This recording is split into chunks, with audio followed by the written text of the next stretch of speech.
Right now, on to the point. Investigators say at least 5 guns were used at a child's birthday party here in Stockton, and more than 50 casings were found at the scene. The San Joaquin County Sheriff's Office is now giving us the latest information on that deadly shooting. Tonight, new finds and citations following a deadly fireworks explosion in Esparto. This is pretty evident that it was a lack of following established regulations. A new law capping copays for insulin, when and who it could impact. And if you haven't bought a car in a while, get ready for sticker shock. Why more buyers are facing $1,000 a month payments. New details tonight on the deadly mass shooting in Stockton that left 4 people dead, including 3 children and 13 people injured. Thank you so much for joining us. I'm Alex Bell. Now, the San Joaquin County Sheriff's Office confirms there are multiple suspects wanted. ABC 10's Jeannie Nguyen has the latest details and also how the community has been responding. The memorial here at the scene in Stockton has continued to grow over the past week, and even people stopping by to pay their respects. I'm going to step out of the way so you can take a look here. I spoke with some of these people, and while it's acknowledged that Stockton is no stranger to crime, a tragedy like this still hurts the entire community. It was such a big story, a sad story. It's not all the time that you hear about kids getting murdered at a birthday party. I mean, you hear things. Michelle Gomez has lived in Stockton for 10 years, and she's heard her fair share of violent crimes in her city. But this? Sadness. I mean, you can't help but kind of get chills being in a spot where something like that happened and just seeing the outpouring from the community of how it affects everybody. I mean, it's sad. 4 people, 3 of them children, were killed at a child's birthday party on November 29th. There are currently no suspects, but on Tuesday, San Joaquin County Sheriff Patrick Withrow gave more details on what happened that night. Over 50 shell casings at the scene of this birthday party. So far, we've been able to determine that there were at least 5 different firearms that were fired. Sheriff Withrow did confirm there were known gang members at the party, but could not say if this was gang related. You can still see some leftover gunshots right here. And even though there is still no suspect, Sheriff Withrow did provide a new updated physical description of the shooters. The people involved in this were dressed all in black and had face coverings. So all you could see was this. Stockton Vice Mayor Jason Lee stood with victims' families on Tuesday, asking his community to come forward with any details. Everybody knows everybody, and everybody is talking. I encourage you to come forward and to share that information with the proper authorities. 14-year-old Amari Peterson lost his life that night, and his father, Patrick, expressed through tears how difficult life has been without his son. Looking in his room, I'm looking around the corner, I'm hearing him. Am I tripping or is he there? Because people keep telling me he's there with me, he's in my heart and all that, but I don't see him, I don't feel him.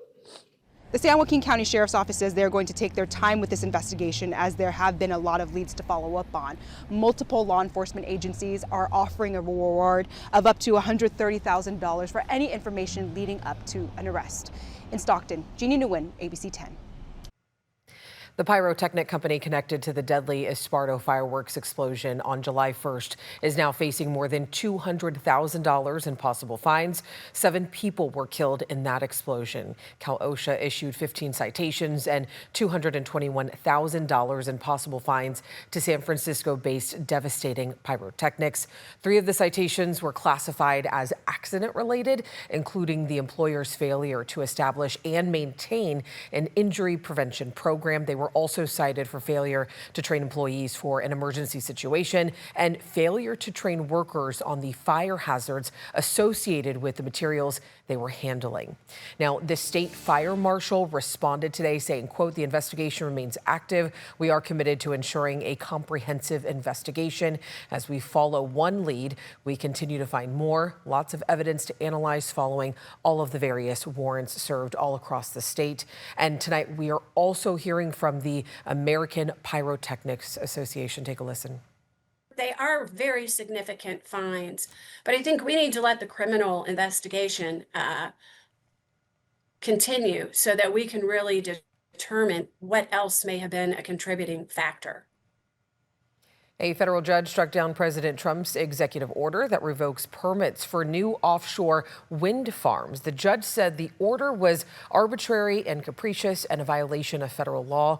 The president issued the order in January, which halted all leasing of federal lands and water for new wind farms. More than a dozen states, including California, went to court in May to challenge the president's order. California is still planning offshore wind projects with ocean leases already granted to energy companies off Humboldt County and Morro Bay. California's Attorney General celebrated the win, saying in part, quote, "A court has agreed with California and our sister states nationwide. The Trump administration's attempt to thwart states' efforts to make energy more clean, reliable, and affordable for our residents is unlawful and cannot stand." And speaking of Rob Bonta, the AG is now reportedly exploring a run for California governor. He would join an already crowded primary race to replace Governor Gavin Newsom, who will be termed out at the end of next year. This is a major shift for Bonta, who told reporters at the end of October that he would not run for governor. And just within the last week, another Republican got in the race. That's John Slavitt, the former WeWork executive with longtime roots in the Silicon Valley. We know that two other Republicans are also running, along with more than a dozen prominent Democrats eager to replace Governor Gavin Newsom. And California has been at odds with the Trump administration over a fair share of issues, immigration being one of them. Tonight, updates on a Bay Area lawsuit challenging an alleged new policy on immigration enforcement. So take a look at this. This hearing at the federal courthouse in San Jose was the first of many steps in this case, led by the American Civil Liberties Union, or the ACLU, of Northern California. The organization says Homeland Security, specifically U.S. Immigration and Customs Enforcement, or ICE, is unlawfully rearresting and re-detaining people. If you've been released, you don't commit any crimes, you show up to all your immigration appointments, you should be able to have some comfort that ICE is not going to rearrest you. And I do want to mention that we did reach out to DHS and ICE for comments on the allegations. They asked us to provide a copy of the lawsuit, but did not respond back once we did. Attorney Meyer says a ruling on their request for the courts to put a stop on the new policy while the lawsuit is ongoing is anticipated before the holidays. We'll be following this very closely. All right, let's get into the debate over drug prices. For years, some diabetics have had to choose between insulin or paying their bills. Diabetes can become a matter of life and death for some people who cannot afford the drug, but a new state law is hoping to ease that burden. Starting on January 1st. SB 40 will go into effect and it will cap insulin copays at $35 a month. The new bill, authored by Senator Scott Wiener and signed by Governor Gavin Newsom into law, will no longer allow health insurance companies in California to charge more than $35 for a 30-day supply of insulin. We've had patients who have made the choice to forego their insulin because they didn't have the money to pay their copays. It's very disappointing. Under the new law, copays, coinsurance, deductibles, all combined can't exceed $35 per month's worth of insulin. For many, insulin costs have continued to increase through the years. There are people who really struggle with the cost of insulin, and they sometimes ration insulin, or they have to choose between insulin and food or paying rent, and no one should have to do that. If this impacts you or a loved one, here are the details that you need to know about the new changes. Insurers can't make you pay your deductible first for insulin, meaning no more paying hundreds of dollars out of pocket before coverage kicks in. The new law only applies to people under private insurance and depends on your plan. Only state-regulated health insurance plans, such as Covered California, Kaiser, Anthem, Blue Shield, Health Net, just to name a few, are eligible. Starting January 1st, 2026, the new cap will go into effect for large group health service plans. On January 1st, 2027 is when the new cap will begin for small group healthcare service plans. And we know that's a lot of information, so we do have that article up on our website if you want to see more details. And I also want to mention that Californians will also be able to buy low-cost state-branded insulin starting January 1st. California's own prescription medication program, CalRx, will also be selling pens for no more than $55 for a pack of 5 3-milliliter pens.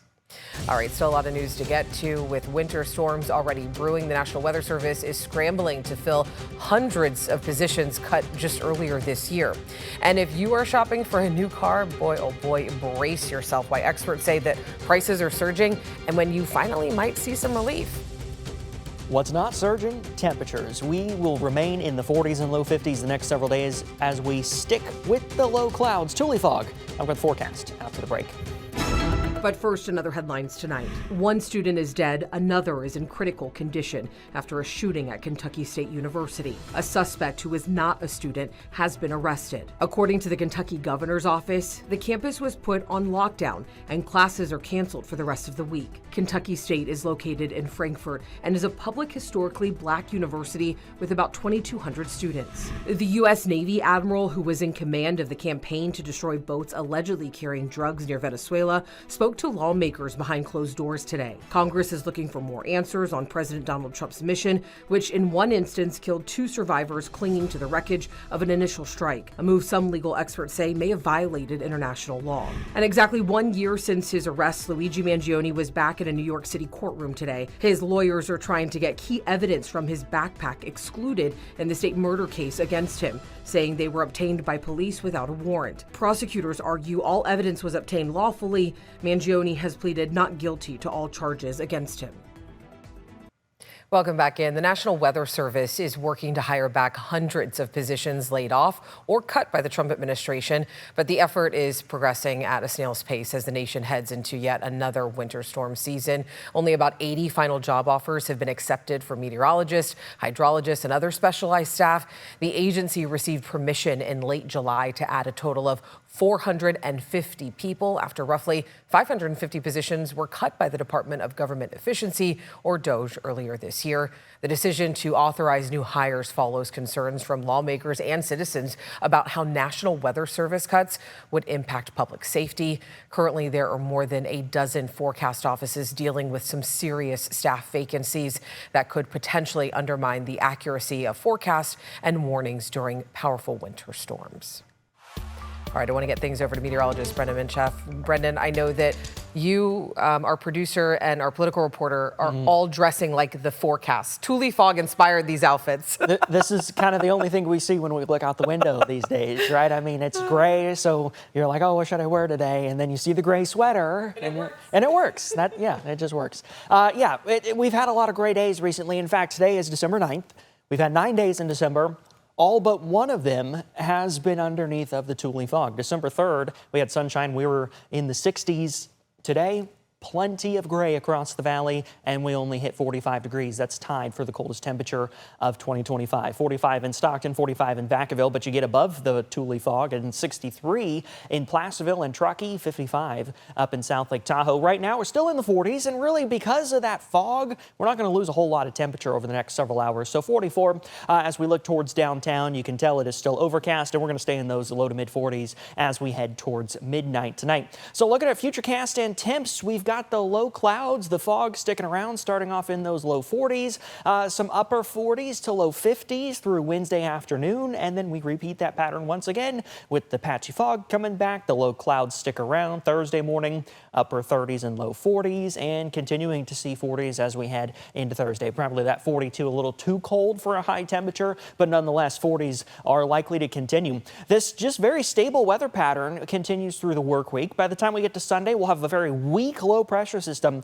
passing through. Could bring a few showers, especially up towards Shasta and parts of the North State, but really not expecting anything in the capital region or near Tahoe. And then in the wake of that system, another high pressure builds back in. So we're going to continue to see a very dry pattern. And in fact, here are the forecast highs for the Tahoe area. Low 60s, upper 50s. The record highs are in the mid to upper 50s. So we're talking about potential record high temperatures for the Tahoe area. We've got some backwards temperatures because Tahoe average lows or Tahoe average highs are in the low 40s. Sacramento average highs are in the mid 50s, and we are seeing just backwards temperatures where it's much warmer as you go up in elevation and much colder in the valley. Alex. All right, Brendan, thank you. Coming up, President Trump addresses a crowd in Pennsylvania, talking the economy and affordability while the fight continues over rising healthcare costs. And could we see another interest rate cut before the end of the year? A look at tomorrow's Federal Reserve meeting.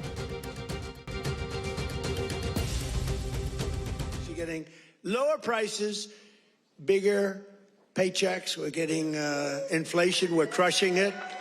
And you're getting much higher wages.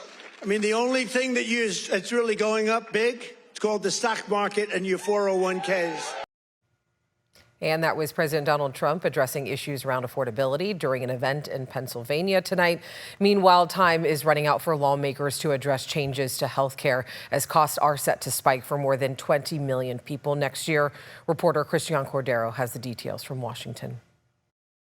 Today, as recent polling shows public trust in President Trump's economic leadership has fallen to a new low. Ahead of tonight's speech, Trump spoke with Politico, defending his economic agenda. The Democrats love to say affordability, but then they never talk about it.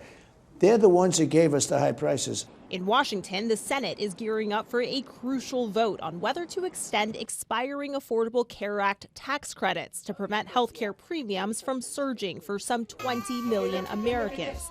The Democrat-led legislation would extend the subsidies for 3 years, but it's expected to fail, with the Senate's top Republican calling the bill not a real effort on the part of the Democrats. Senate Minority Leader Chuck Schumer, a Democrat, responding. Republicans have no plan. They are so divided between themselves they can't even put a plan together. We Democrats do have a plan. Trump hasn't endorsed any plan, instead floating ideas of paying Americans directly, though offering few specifics. Obamacare is a setup to make insurance companies rich. And I want to pay the people, and I want the people to go out and buy their own health care. And the president brings his affordability message tonight to Monroe County, Pennsylvania. Less than 1 year out from the midterm elections, Monroe County flipped to Trump in the 2024 election after having backed Biden in 2020. All right, let's get to the feds. They started a 2-day meeting today in which it is expected to cut the federal funds rate. That would put downward pressure on interest rates for mortgages, auto loans, credit cards, and other debt. We know that the central bank also tries to balance maximum employment, which control inflation. In other words, it affects people's jobs and the prices that they pay. But many experts predict just a 1/4 point cut tomorrow, something we'll be watching closely. We shouldn't look to the Federal Reserve to solve all of our ills or believe that a small shift in interest rates can make a big difference. The Supreme Court is considering a case that could affect the Fed. It challenges President Donald Trump's firing of a former FTC commissioner. The case could affect his power over other independent agencies like the Fed. A hearing yesterday suggests most justices might side with Trump. Independent agencies are not accountable to the people. There is no such thing in our constitutional order as a fourth branch of government that's quasi-judicial and quasi-legislative. President Trump wants to fire Fed board member Lisa Cook and fill the panel with loyalists. He wants to force a large rate cut regardless of economic data. Investors worry that would cause inflation to surge. And if you've been in the market for a new car but thought prices were already too high, well, buckle in because experts warn that you should prepare for sticker shock again next year. Here's what buyers need to know for 2026. Tariffs, changes in fuel efficiency rules, and falling interest rates are all playing a role in pushing car costs up, despite the Trump administration's views to the contrary, according to industry experts. The increased price tag for cars is part of a larger affordability crisis. I think for a lot of people, you almost kind of have to unlearn everything prior to your car purchase from last time because everything has changed. Ivan Drury with Edmunds says people who haven't purchased a car in the last 6 to 7 years will likely be met with sticker shock. You bought pre-COVID. You were looking at vehicle prices closer to $38,000 to $39,000. Right now, that 49, that 50, that's sticker shock. That is very jarring. Car buyers often shop based on their anticipated monthly payment, with roughly 80% of new car sales financed, according to Experian. Nearly a fifth of new cars now have monthly payments of $1,000 or more, Experian says, a result of a 30% increase in car prices and sharply higher interest rates since October 2019. To end the year, Drury expects average prices to rise again because of luxury car sales. December, expect another high number, over 50K. Yeah, I could definitely see that happen. January, things slow down a little bit, right? They're actually trying to sell a lot of old inventory. We'll probably see 25%, maybe 20% of the vehicles sold in January being 2025 model year. Time is running out for you to make a difference this holiday season, how you can help families put food on the table. ABC 10, Wells Fargo, and the Athletics are teaming up for our annual Stand Against Hunger campaign. Now through December 12th, ABC 10 is raising money for 7 local food banks to help feed people in need this holiday season. So far, your generosity has helped raise more than $474,000. Thank you, thank you, thank you. For a list of participating food banks and how you can help, you can always go to abc10.com/standagainsthunger. We deeply appreciate you guys contributing to this. It really does mean a lot, not just to us, but to so many people in the community. That is our show tonight. As always, thank you so much for watching, for always inviting us into your home. If you have something you think me and the team should be looking into, you can always email us at tothepoint@abc10.com. And don't forget to download our free ABC 10 Plus TV streaming app, where you can catch up on shows and stories that you may have missed.